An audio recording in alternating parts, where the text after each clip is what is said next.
Hello guys, my name is Moin Ahmed. इस video के अंदर मैं 9.4 एक्सरसाइज के कुछ क्वेश्चनों को सॉल्व कराने वाला हूं।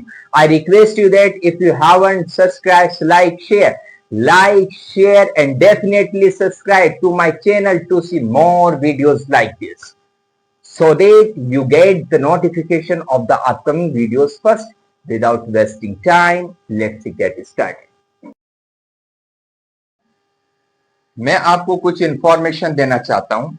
इंफॉर्मेशन ये है कि ये जो मैं सारे के सारे लेक्चर YouTube पर अपलोड कर रहा हूं, ये सारे के सारे लेक्चर इंग्लिश मीडियम वाले स्टूडेंट के लिए भी है और हिंदी मीडियम वाले स्टूडेंट के लिए भी है। किसी लेक्चर के अंदर आप लोगों को कोई डाउट है तो आप मुझसे पूछ सकते हैं, कंफर्म कर सकते हैं। मेरे पास ये एक व्हाट्सएप नंबर है 7817049986। Question number 21। क्वेश्चन नंबर 21 को मैं पहले हिंदी में पढ़ता हूं और फिर मैं इंग्लिश में पढ़ता हूं। किसी बैंक में मूलधन की वृद्धि 5% वार्षिक की दर से होती है। इस बैंक में ₹1000 जमा कराए जाते हैं। ज्ञात कीजिए 10 वर्ष बाद ये राशि कितनी हो जाएगी। तो हमसे ये पूछा है कि इसका प्रिंसिपल अमाउंट क्या होगा और आपको वैल्यू दे रहा है कि e⁻0.5 की 1.648। अब मैं इसे इंग्लिश में पढ़ता हूं। In a bank principal increases continuously at the rate of 5% per year. An amount of ₹1000 is deposited with this bank.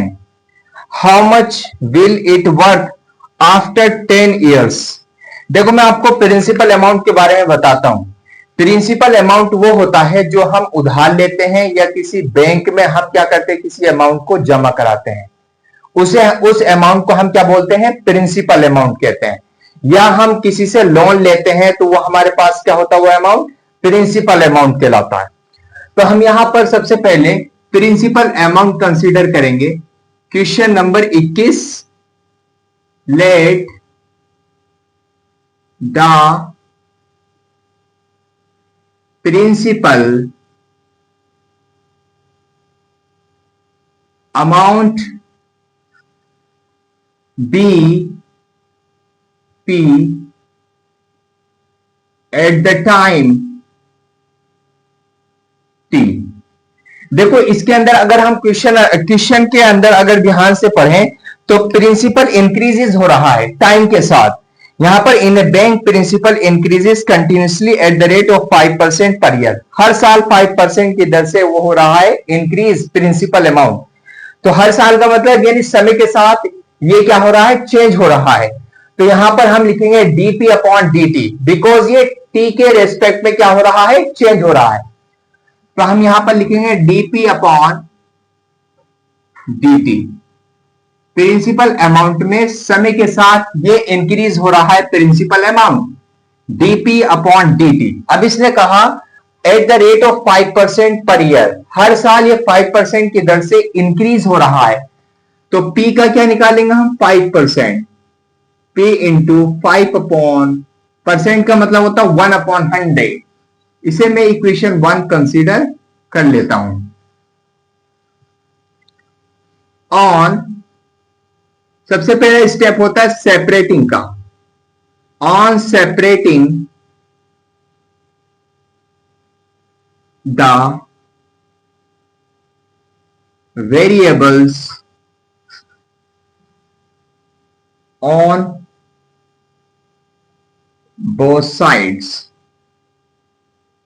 अब मैं इसके वेरिएबल को सेपरेट करता हूं। dp upon p that is equals to dt into 5 upon 100। 5 1 is 5, 5 2 is 10।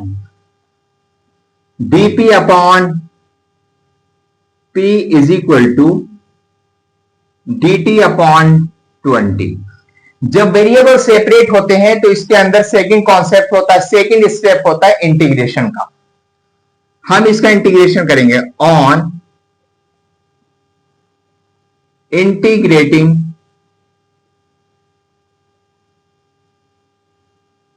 both sides, integration of dp upon p, integration of dt upon 20. What is the integration of this?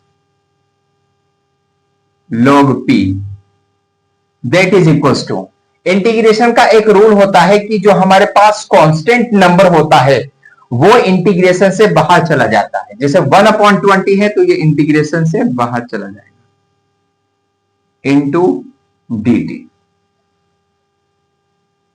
Getting the words? log p that is equals to 1/20 1 into dt। अगर मैं dt के multiply में 1 लिख दूं तो कोई फर्क नहीं पड़ेगा। log p that is equals to 1/20।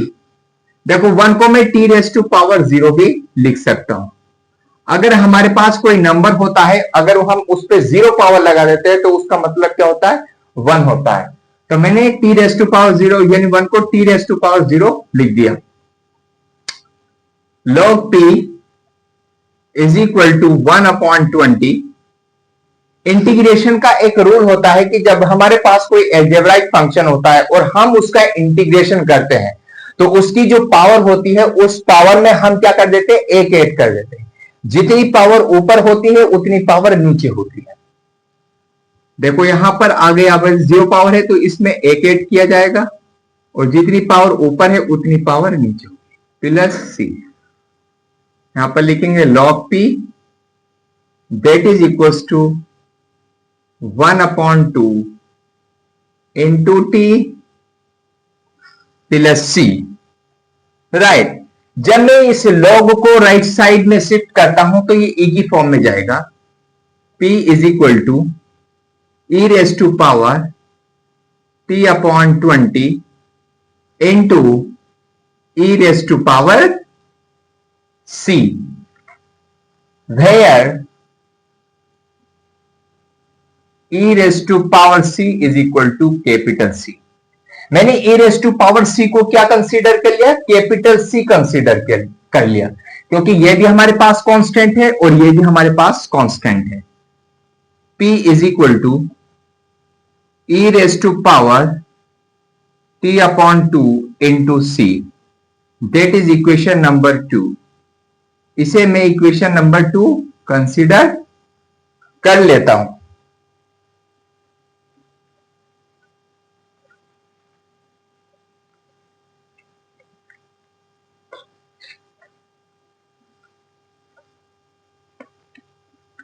अब इनिशियली में आपके पास 1000 रुपीज थे।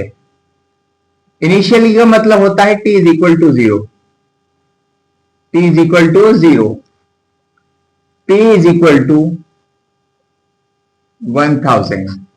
इनिशियली का मतलब t इज इक्वल टू 0 और इनिशियली में तो आपके पास प्रिंसिपल अमाउंट था 1000।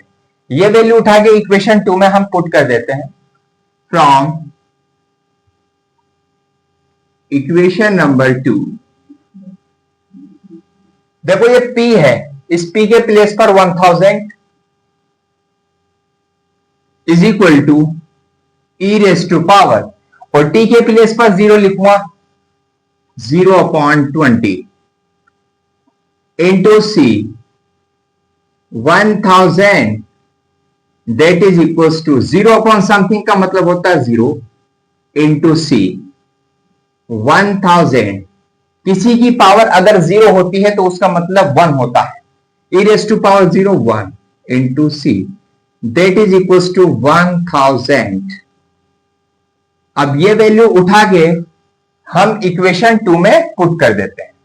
अगेन फ्रॉम इक्वेशन 2 अब देखो यहां पर हम 1000 t is equal to e raise to power t upon 20 into 1000 इसे मैं इक्वेशन 3 कंसीडर कर लेता हूं। Getting the words? I hope this point is clear.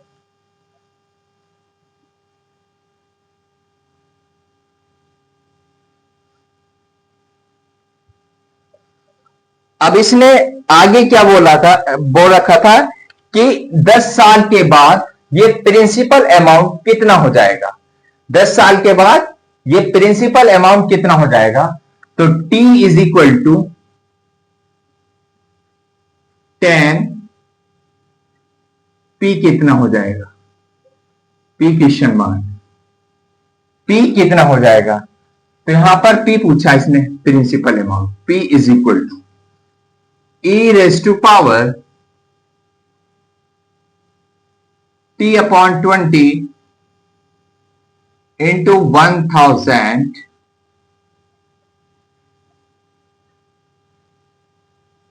p is equal to e raise to 10 1 से 10 10 2 जा 20 1/2 into 1000 p is equal to 1000 e raise to power 1 upon 2, 1 को 2 से अगर हम डिवाइड करेंगे तो 0.5 आता है।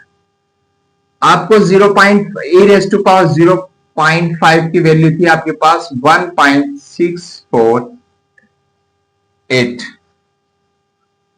ये वैल्यू हम यहां पर पुट कर देते हैं, p is equal to 1000 into 1.648, p is equal to, इस पॉइंट को हटाने के बाद हम नीचे 3 पॉइंट को क्या कर देंगे, इंक्रीज कर देंगे, बिकॉज ये जो पॉइंट है ये 3 डिजिट के बाद है, तो नीचे कितना होगा 1 लगाकर 3 जीरो आ जाएंगे, 1 2 3, इस पूरे से पूरा cancel, 1648 is equal to 1648 rupees. ये आ गया हमारे पास principal amount. It is the final answer of this question.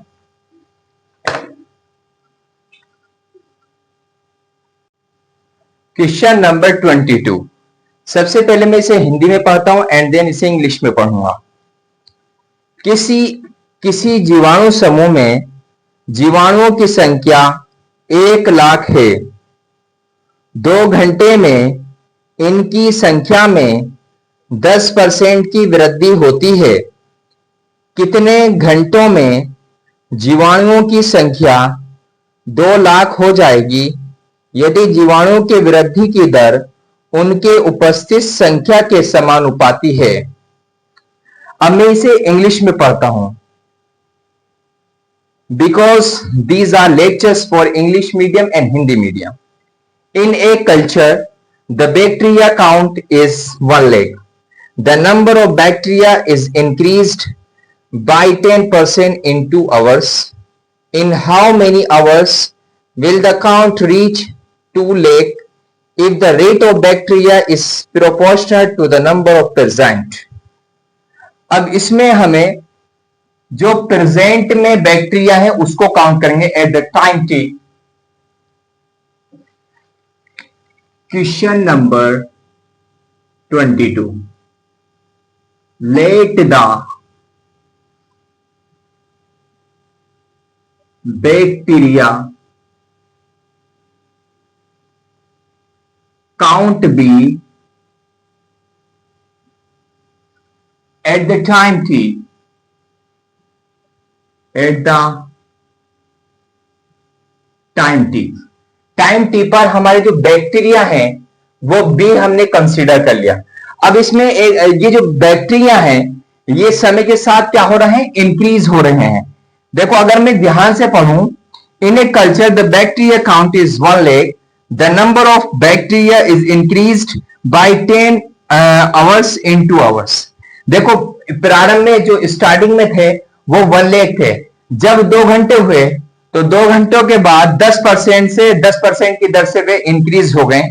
How many hours will the count reach 2 lakh if the number of rate of bacteria is proportional to the number of present।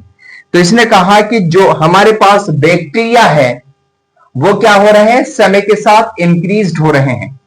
तो हम यहां पर लिखेंगे dp upon dt, dp upon dt ये proportional है to the number of the present. Number of the present का मतलब यह है कि जो प्रेजेंट में पहले आपके बैक्टीरिया थे, प्रेजेंट में हमने ये बी कंसीडर किया तो बी लिख दिया। यहां पर dp upon dt that is equals to b. जब हम प्रोपोर्शनल का साइन हटाते हैं तो कोई ना कोई कांस्टेंट इसके अंदर आता है। तो यहां पर मैं इस कांस्टेंट को k कंसीडर कर लेता हूं, इसे मैं इक्वेशन 1 कंसीडर कर लेता हूं। On separating the variables on both sides in equation number 1।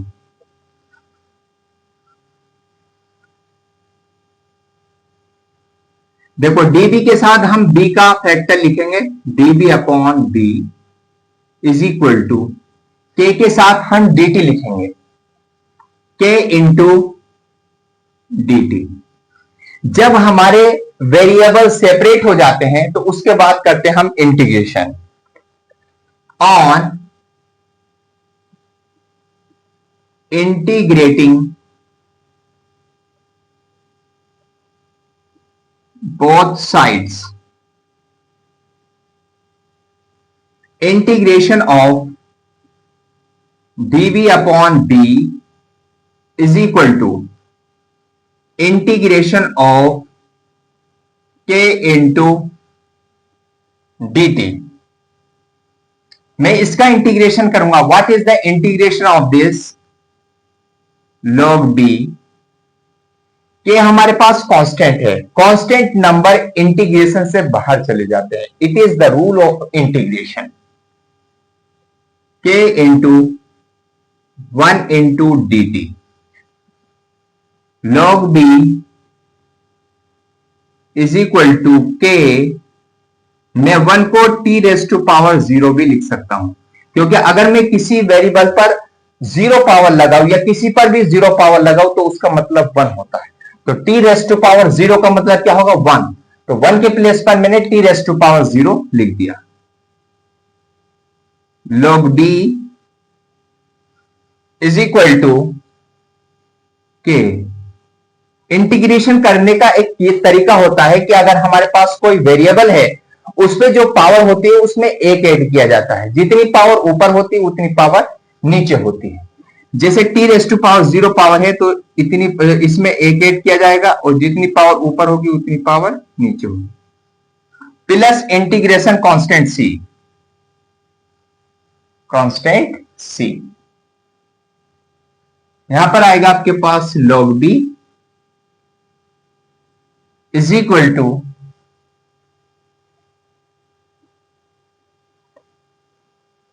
k into t plus c. That is equation number 2। मैंने इसे 2 कंसिडर कर लिया। अब देखो अगर हम ध्यान से इस क्वेश्चन को पढ़ें तो in a culture the bacteria count is 1 lakh, the number of the bacteria is increase by 10% in 2 hours. तो इसने कहा कि t इज इक्वल टू 0 पर, यानी इनिशियली में उसके पास जो नंबर ऑफ द बैक्टीरिया थे कितने थे, नंबर ऑफ द बैक्टीरिया थे आपके पास 1 लाख। ये वैल्यू उठा के हम इक्वेशन 2 में पुट कर देते हैं। यहां पर पुट करेंगे log is equal to k into T की value 0 plus c log 1 lakh is equal to 0 plus c log is equal to C. ये वैल्यू उठा के इक्वेशन 2 में हम पुट कर देते हैं। From equation 2, from equation 2 log b that is equals to kt plus log 1 lakh। अभी ये log वाला फंक्शन है, इस log को मैं लेफ्ट साइड में लाता हूं। log b minus log 1 lakh is equal to kt। मैं kt को राइट साइड में लाता हूं और इसे लेफ्ट साइड में लाता हूं। kt इज इक्वल टू, इससे कोई फर्क नहीं पड़ेगा, log b minus log 1 lakh। अब मैं इसमें log की प्रॉपर्टी अप्लाई करता हूं। log की प्रॉपर्टी क्या होती है? log m minus log n is equal to log m upon n। इसका मतलब क्या होता है कि जब log माइनस में होते हैं तो इसके एंगलों का डिवीजन हो जाता है। जो पॉजिटिव वाला नंबर होता है उसे ऊपर लिख देते हैं, जो निगेटिव वाला नंबर होता है उसे नीचे लिख देते हैं। यहां पर लिखते हैं kt is equal to log, because b जो है हमारे पास पॉजिटिव है तो इसे मैंने ऊपर लिख दिया, और ये निगेटिव है 1 lakh तो इसे मैंने नीचे लिख दिया। इसे मैं इक्वेशन 3 कंसीडर कर लेता हूं। इक्वेशन 3 कंसीडर कर लेता हूं। अब इसने क्वेश्चन में ये दे रखा है कि number of the bacteria is increase by 10% in 2 hours, यानी 2 घंटे के अंदर t इज इक्वल टू 2, 2 घंटे के अंदर जो आपके पास पहले बैक्टीरिया थे उसका 10% इंक्रीज हो जाता है। तो अगर मैं 1 लाख का 10% देखता हूं, 10% निकालता हूं इसका, 10/0 ये आ गया आपके पास 10,000। तो 10,000 यानी 1 लाख का 10,000 इंक्रीज हो जाता है। तो पहले तो 1 लाख था, अब इसका 10% इंक्रीज हो गया, तो टोटल कितना हो गया आपके पास? 1,10,000। 1,10,000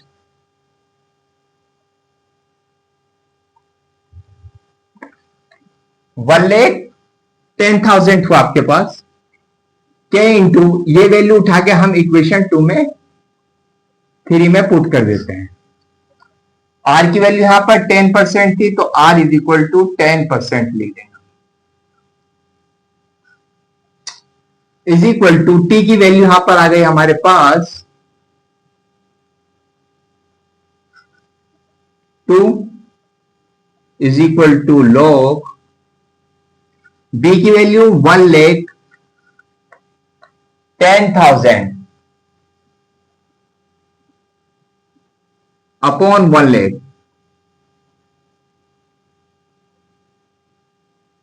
ये 4 जीरो थे, 4 जीरो से 4 जीरो उड़ गए। आपके पास क्या बचेगा? k is equal to 1/2 log 11/10। अब यहां पर हमारे पास के का मतलब है क्या होता है? कांस्टेंट होता है। ये वैल्यू उठा के इक्वेशन 3 में हम पुट कर देते हैं। फ्रॉम इक्वेशन 3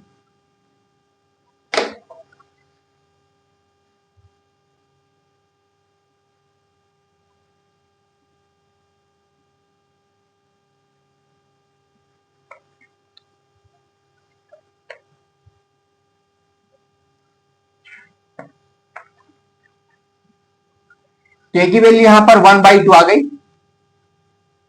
1/2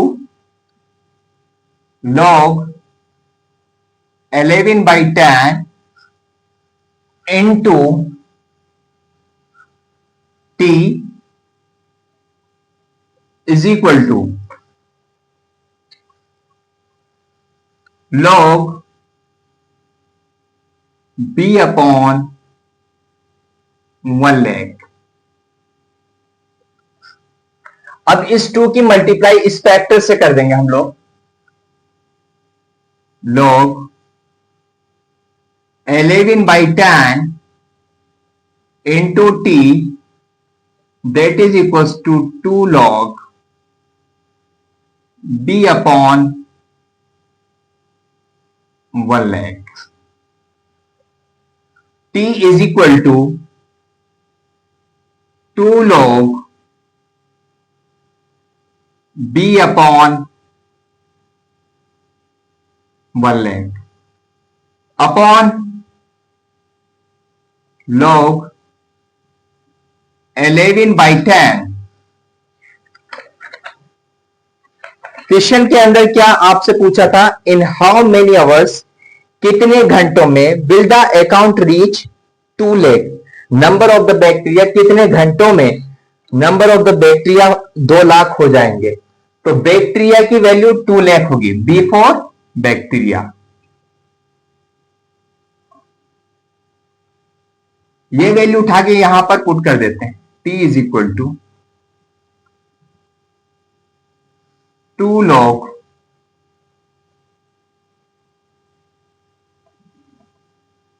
2 lakh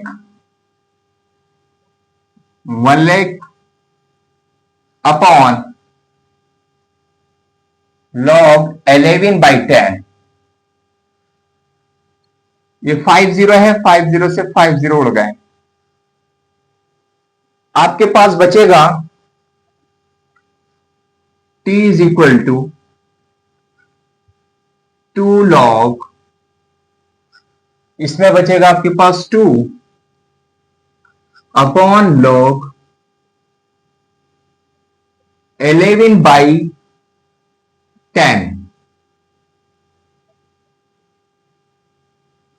जब इतने घंटे होंगे तो number of the bacteria 2 lakh हो जाएंगे। It is the final result of this question.